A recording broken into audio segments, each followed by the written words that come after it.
Results from statewide to local elections here tonight on this special edition of Acadiana's News Channel. Team coverage from some of the biggest decisions of the night, starting with the governor's race. Our Chris Welty joining us live from Baton Rouge.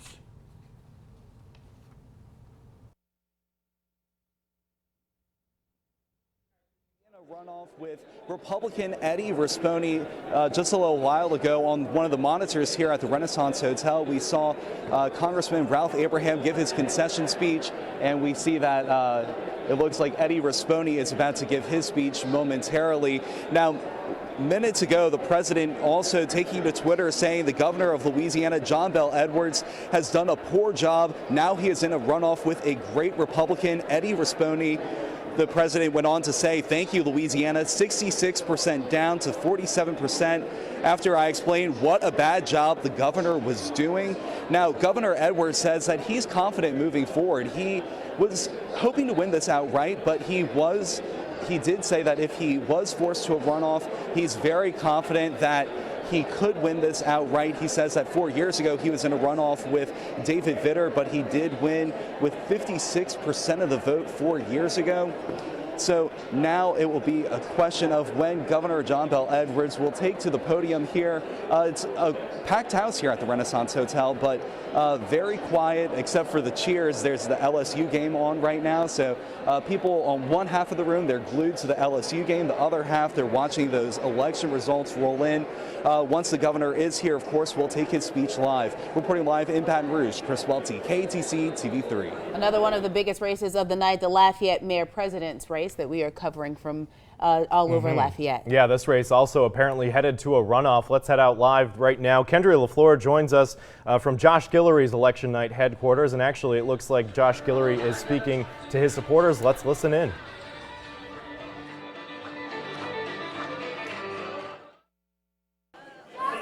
Well, this one is, Andy is. I want to thank Matt Chesson with the wonderful Grouse Room. And I want to thank this lady to my right. I want to thank this lady that blessed me with marrying me. Okay, blessed me with marriage and children 14 years ago. And I want you to give a round of applause to Jamie Guillory.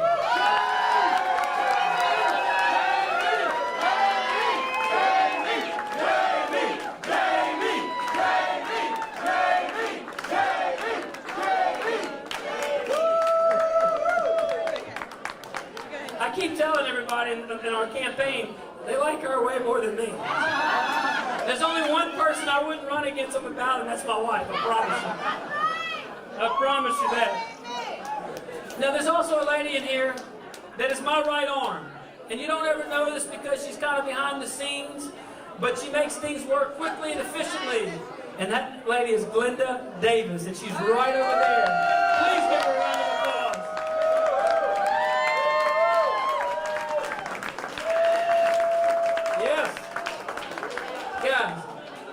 There are so many people to thank. So many people who have given their time, their energy, and encouragement to our efforts. I can't name everybody. I wish I could. If we did that, we would be here till 5 in the morning, and there's a great band playing after this. But let me tell you something. For every single one of you that put out signs, for every single one of you that shared our message on Facebook and social media when we had no money at all, you shared and got our message across this parish. When it was hot in the summer and you chose to spend your time knocking on the doors to bring our message across this parish, thank you.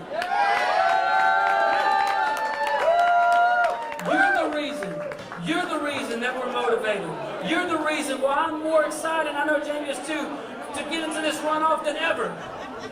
And that's Josh Guillory tonight. We're heading to a runoff against Carly Amlabar in the Lafayette Mayor-President's race. There's a look at the numbers. We should also note that the absentee votes for Lafayette Parish are not in yet. So when you see that 100%, we're talking about precincts there. The absentee numbers, we're still waiting on those from the clerk of court's office. Typically we have those numbers pretty early in the night, so we're trying to figure out exactly what's going on with that as well. We've reached out to the clerk of court's office tonight. They're telling us that they're still tabulating those numbers. So again, when you see that 100%, at least in Lafayette, early voting and absentee numbers still not in just yet. But this race is headed to a runoff. Let's head out now live to Carly Amlabar's campaign night headquarters. Jamie Angel joins us from downtown Lafayette there with the story. Jamie. Here at Dat Dog in downtown Lafayette at the Carly Amlabar campaign, and I'm sure you can hear the excitement. Carly joining me live right now. It's a great night. Obviously, we have a lot of excited people. We're thrilled with tonight's results. What now? You said you're still waiting. Not all the votes are counted. I couldn't hear you. You said not all the votes have been counted. You're still going to wait on those votes. How are you feeling? We're feeling great. I mean, we started this race and said from the very beginning that we had to build. I had almost no name recognition. I'm running as an independent candidate in a very partisan world. So for us to have 30% of the vote, about give or take tonight, is really great. We're thrilled about the next 5 weeks ahead. What do you have to do now over the next 5 weeks in order to get to that point? Well, from day one, I don't have to tell you, we have the best volunteer base out there. So we know we're going to have to get back on the streets, get talking to voters, and just talk to people about what the future of Lafayette needs. Why should you be the next mayor president? Well, from day one, we focused on the critical needs of Lafayette Parish. We've focused on drainage, we've focused on economic development, and we've focused on bringing Lafayette together. I have the passion for the job that I think has come out loud and clear. I have the background and the experience to make us move forward on all of the things, all of the issues facing Lafayette Parish. Now, right now it appears you'll be in a runoff with Mr. Guillory. Josh Guillory. Yes. Live TV. Oh, they got me. With Josh Guillory, what makes you different than him? What sets you apart? Well, I think tonight we start a new conversation. Lafayette has a clear choice, and we're going to have to talk about, my experience and the things that I've been able to accomplish throughout my career and the readiness that I have to hit the ground running on the job on day one. All right, Carly. We'll check back in with you a little bit later. All right. Thanks so much. That's it. You have Carly on the ball right now, looking like she'll be in a runoff with Josh Guillory. I remember. Reporting live from Dat Dog in downtown Lafayette, I'm Jamie Angel. Back to you guys in the studio. Could barely hear Jamie there. I Pretty know, excited it's crowd an there exciting in place downtown there. Lafayette. Dr. Pearson Cross joining us on set right here. Any surprises in that race? What do you think? It is kind of surprising. I mean, most people thought Carly was going to come in number one, and then there was, I think, common thought that it would either be Simone Champagne or Josh Guillory who would be fighting it out. But to have Josh surge to the front like this, kind of a surprise, particularly given how well funded Carly was. So much more so than any of the other candidates. Yeah, typically we look at that as sort of a litmus test going into these things. We didn't really have too many local polls going into these races, so really you can only look at the finances, and based off that, Carly Amlabar was the candidate to beat. It seemed like she was out front, at least in terms of her campaign. She got in early. She got in against Joel Robideau back before the other people got in. So it was later, but at the time she had a lot of support against Joel, but then when other people came in, it gave them other choices. And so the people who weren't for Joel, they also weren't for Carly, apparently, and they moved over to other candidates.